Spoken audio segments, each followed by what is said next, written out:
Paz e graça para você que me acompanha aqui no canal Exército de São Rafael e também para respondendo aos meus alunos do Instituto São Rafael. As perguntas aqui nessa série o professor responde. Eu quero também trazer conhecimento para você a respeito da teologia, da doutrina da igreja, do magistério e daquilo que é a nossa fé perene. Os meus alunos fizeram uma pergunta para mim bem interessante a respeito do nome anterior de Satanás, se realmente é o nome Lúcifer. E a pergunta é assim: professor, é verdade que Lúcifer é uma tradução correta na Bíblia? Se não, por que teve esse equívoco? E de fato, Lúcifer foi um querubim? Bom, são duas perguntas aqui interessantes. Então já deixe seu like, compartilhe este vídeo e se inscreva aqui no canal. Vamos lá, primeira coisa. São Jerônimo, quando traduziu as Sagradas Escrituras do hebraico, né, e do aramaico, ele teve influências, sobretudo, da Bíblia traduzida pelos 70, chamado assim, que são os 70 anciões helênicos, gregos, judeus, que moravam na diáspora. Vamos compreender o que é a Bíblia dos 70. A Bíblia dos 70 nada mais é do que uma tradução, uma tentativa de uma tradução do hebraico e aramaico para o grego, tá certo? Então aqui nós vamos ter o contato dessa cultura judaica com a cultura helênica. Esse é o primeiro ponto. Segundo ponto, nós temos que compreender algo que nos diz a respeito dessa mitologia a respeito de Lúcifer. No mundo helênico, quando eu falo mundo helênico, eu estou falando dos gregos, tá bom? Os gregos, eles possuíam uma antiga tradição mitológica em relação ao planeta Vênus. Então, por exemplo, quando um astrônomo olhava para o céu, antes de surgir a aurora, ele via duas realidades. A primeira realidade era a Lua, que se findava no firmamento, né? E antes do Sol aparecer, antes da aurora aparecer, se via o planeta Vênus. Dessa realidade cósmica nasceu o mito de Lúcifer, ou Lutíferos, ou Eósforo, ou Fósforo. Vamos lá. Quem é o Lúcifer? Lúcifer é uma tradução, então, do grego de fósforo ou eósforo, que era filho de Aurora. No folclore romano, a palavra Lúcifer, Lutíferos ou Lutíferos, significa aquele que porta a luz. É uma tradução justamente dessa mitologia, desse mito do fósforo, filho da Aurora. E de fato, nós podemos dizer que a mãe de Lúcifer, a Aurora, ela também está ligada também à realidade da religião zoroastrista, né? Do Zoroastro, que são religiões, vamos dizer assim, indo-europeias do início da Europa. Bom, dito isso, a mitologia de Lúcifer era essa, que sendo filho da Aurora, ele, enquanto identificado como planeta Vênus, anunciava o nascer do Sol. Por isso, então, ele portava essa luz dentro dele, ok? Isso aqui, então, para que você entenda o nome Lúcifer.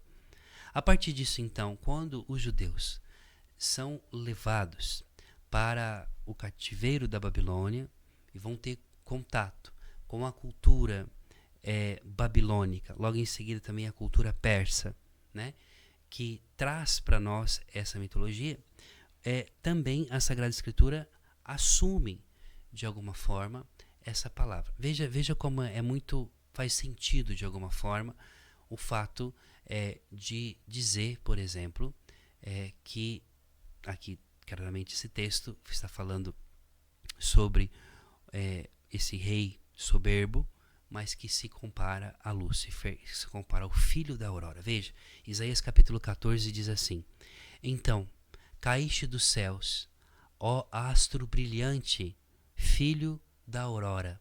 Veja que interessante. Então fostes abatido por terra, tu que prostravas as nações. Tu dizias: Escalarei os céus e erigirei meu trono acima das estrelas. Assentar-me-ei no monte da Assembleia, no extremo norte. Subirei sobre as nuvens mais altas e me tornarei igual ao Altíssimo. E entretanto, eis que foste precipitado à morada dos mortos, ao mais profundo do abismo. Então, aqui já a cultura apocalíptica, antes do advento do cristianismo, já entendia que o mal, né, vamos colocar assim, que um anjo, que um ser de luz, teria tentado se colocar no lugar de Deus. Claramente que essa é uma interpretação tardia, porque aqui está falando de um rei, desse rei que se envaideceu e Deus então derrubou do seu trono. Porém, os escritos judaicos e logo em seguida, sobretudo os fariseus, os essênios, vão colocar aqui a realidade dessa personificação do mal que antes estava na luz e agora está nas trevas. Ok? Bom, nós cristãos, a partir do momento em que ler esse texto faz referência de uma queda de um ser de luz, logo de alguém que está caindo, nós vamos lembrar daquela frase de Jesus nosso Senhor em Lucas, quando ele diz: eu vi Satanás cair do céu como um relâmpago. E aqui faz referência a Isaías 14, né? Por que Jesus viu Satanás cair como um relâmpago? Porque agora o Senhor está dando a potestade aos apóstolos para anunciar o seu reino, a inauguração do seu reino. Um outro lugar onde também se baseia de que o nosso arqui-inimigo, Satanás, né, que era o portador da luz e da hierarquia que ele faz parte, se encontra aqui em Ezequiel capítulo 28, versículo 12 em seguida. Diz assim: Filho do homem, entoa um cântico fúnebre sobre o rei de Tiro, e diz-lhe: eis que diz o Senhor Javé, eras um selo de perfeição, cheio de sabedoria, de uma beleza inacabada. Quer dizer, infinita. Essa beleza, então, que Lúcifer era o anjo mais belo, você já escutou sobre isso, que era o primeiro entre eles, está aí desse texto. Estavas no Éden, jardim de Deus, paraíso. Estavas coberto de gemas diversas, sardônica, topázio, diamante, crisólito, onix e jaspe. Quer dizer, todos os tipos de pedras preciosas. Tamborins e flautas estavam ao teu serviço, prontos desde o dia em que foste criado. Eras um querubim protetor, colocado sobre a montanha santa de Deus, e passeava entre as pedras de fogo. Foste irrepreensível em teu proceder desde o dia em que foste criado, até que a iniquidade apareceu em ti. E continua. No desenvolvimento do teu comércio encheu-se tuas entranhas de violência e pecado, e por isso eu te bani da montanha de Deus e te fiz perecer, ó querubim protetor, em meio às pedras de fogo, e teu coração se inflou de orgulho devido à tua beleza.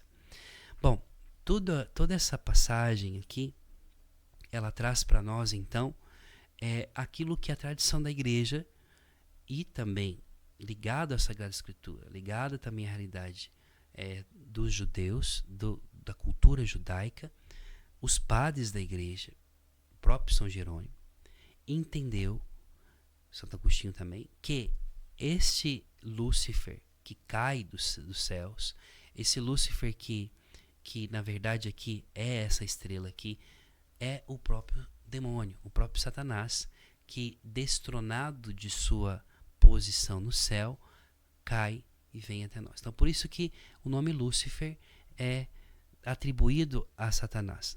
Não significa que é assim, porque de fato é uma tradução errônea. O certo seria estrela da manhã, como era tido para os gregos.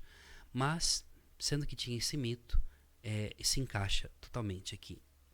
Outra coisa é que o próprio apóstolo Paulo, ao dizer para nós sobre a realidade de Satanás, ele vai nos alertar a respeito dos falsos profetas.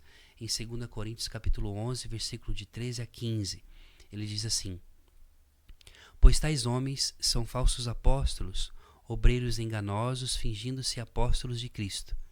Isso não é de admirar, pois, porque o próprio Satanás se disfarça de anjo de luz. Portanto, não é surpresa que os seus servos finjam ser servos da justiça, e o fim deles será o que suas ações merecem. 2 Coríntios capítulo 11, versículo 13 e 15.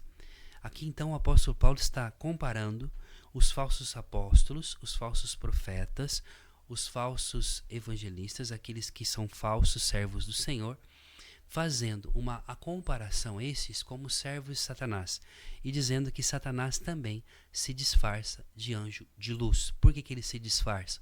Porque de fato ele foi um anjo portador da luz de Deus e ele então imita hoje, porque caiu, essa luz. Então, de fato, Satanás e os demônios não devem jamais ser entendidos como aquele protótipo, aquele antropoformo, né, do fauno com pé de bode, com chifre, né? Não. Aquilo ali é para demonstrar a corrupção que aconteceu com Lúcifer. Porém, ele continua sendo um anjo. E esse anjo, ele também usa esse disfarce de luz para enganar os incautos. Muito bem. Então, nós aprendemos aqui, respondendo essa pergunta, duas coisas importantes. Sim, o nome Lúcifer é uma tradução equivocada, mas também podemos atribuir a Satanás antes da sua queda.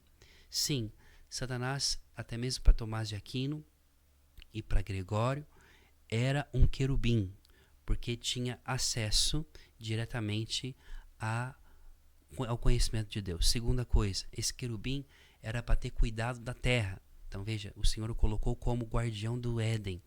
Ele então cai desse paraíso. É por isso que no livro de Gênesis capítulo 3, quando Adão peca e cai com Eva e são expulsos do paraíso, Deus coloca 2 querubins na porta do paraíso com uma espada flamejante no meio deles.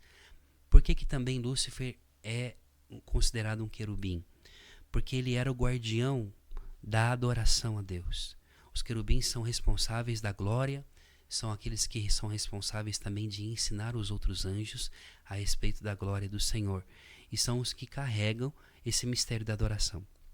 Dito isso, podemos entender então que Lúcifer, ele é Satanás, ele é o inimigo daqueles que adoram a Deus. Ele de fato é aquele que não quer que você tenha acesso à intimidade profunda com o Senhor. Amém? Glória ao Pai, ao Filho e ao Espírito Santo, como era no princípio, agora e sempre. Amém. Espero que você tenha gostado, tenha aprendido com essa resposta e essa mini aula que dou aos meus alunos. Se você quer conhecer um pouco mais a minha escola, uma escola que eu criei online, o Instituto São Rafael, para que você tenha acesso à doutrina católica, à teologia, é só você clicar aqui embaixo na descrição do vídeo e você vai ter acesso ao Instituto com todos os planos e tudo mais, tá bom? Bom, se você gostou, escreva aqui nos comentários o que você achou dessa pequena aula que eu dei a você, essa preciosidade, e também compartilhe e deixe o seu like. Deus abençoe você, estamos unidos no Senhor.